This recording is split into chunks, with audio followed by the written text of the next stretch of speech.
One T V, سب پہ نظر، اندر کی خبر۔ تنظیم تعاون اسلامی اقوام متحدہ کے بعد دنیا کی سب سے بڑی بین الاقوامی تنظیم ہے۔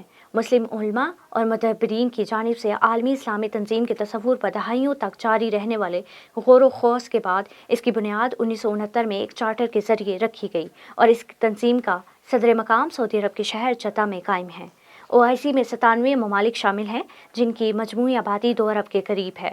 OIC اپنے رکن ممالک سمیت دنیا بھر کے مسلمانوں کو لاحق باعث تشویش مسائل حل کرنے کے لیے بین الاقوامی میکانزم بشمول اقوام متحدہ کا ہر خصوصی ادارہ، حکومتوں اور سول سوسائٹی کی تنظیموں کی شراکت دار ہے۔ 2005 میں OIC نے دہشت گردی، اسلاموفوبیا، ناقص طرز حکمرانی اور اقتصادی عدم مساوات سمیت مسائل سے نمٹنے کے لیے 10 سالہ منصوبے کی منظوری دی اور OIC بین الاقوامی طور پر انسانی امداد کے لیے بھی سرگرم ہے۔ تنظیم نے 2008 میں انسانی ہمدردی کی بنیاد پر امدادی تنظیموں کی سرگرمیوں کو مربوط کرنے کے لیے اسلامی تعاون کے انسانی امور کا محکمہ ICHAD قائم کیا۔ بعد ازاں OIC نے 2011 میں صومالیہ میں تباہ کن قحط کے جواب میں 40 سے زیادہ اسلامی امدادی اور سول سوسائٹی کی دوسری تنظیموں کے ذریعے پورے ملک میں امدادی سامان کی فراہمی کا اہتمام کیا۔ 2018 میں OIC ممالک کا ترکی کے شہر استنبول میں اجلاس ہوا جس کا مقصد ہلال احمر اور ریڈ کراس کی قومی سوسائٹیوں کے درمیان نیٹ کا قیام تھا تاکہ انسانی مسائل کے حل سمیت تنظیم کے رکن ممالک میں انسانیت مشکلات انتہائی مؤثر انداز میں کم کی جا سکیں۔ مسلم ممالک کے درمیان بعض اختلافات کے باوجود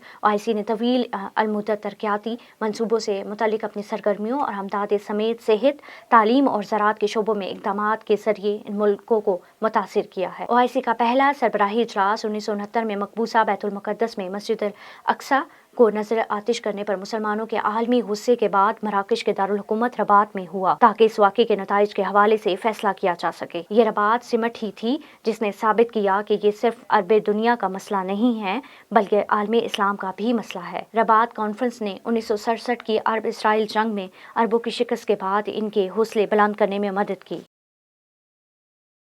ون ٹی وی، سب پہ نظر، اندر کی خبر۔